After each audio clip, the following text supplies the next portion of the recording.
মোৰ দেশ। কবি হীৰেণ ভট্টাচাৰ্য।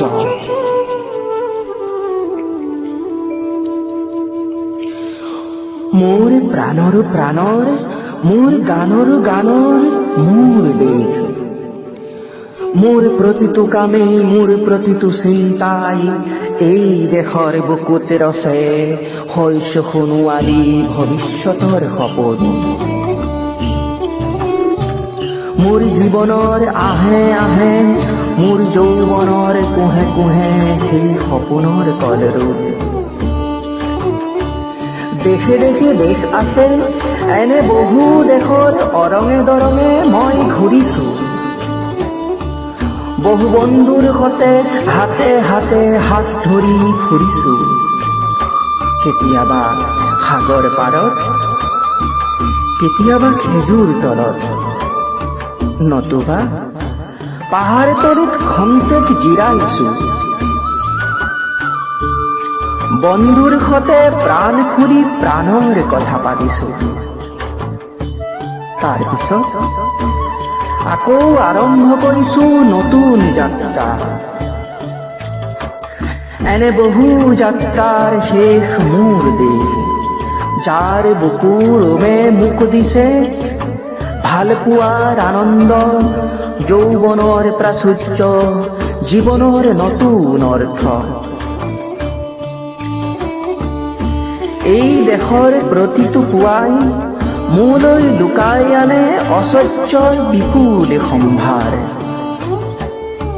প্ৰতিটো সন্ধিয়াই বৈ আনে স্নিগ্ধ ফুলৰ সুবাস।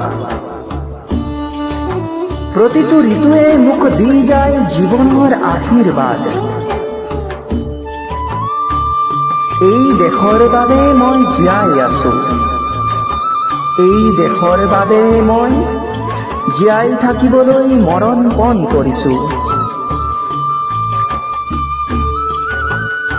ৰনোৱা বনোৱা হালোৱা এই সকলোৰে মাজত মই আছো। অনৈক্যৰ মাজত ঐক্য হৈ, বিৰোধৰ মাজত সংহতিৰ সম্ভাৱনা হৈ মই আছো।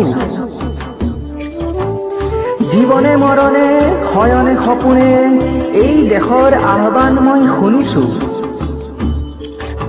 শত্ৰু মিত্ৰ সকলোকে মই চিনিছো। সিহঁতৰ অন্তৰ বিশ্বাসেৰে চিনিছো।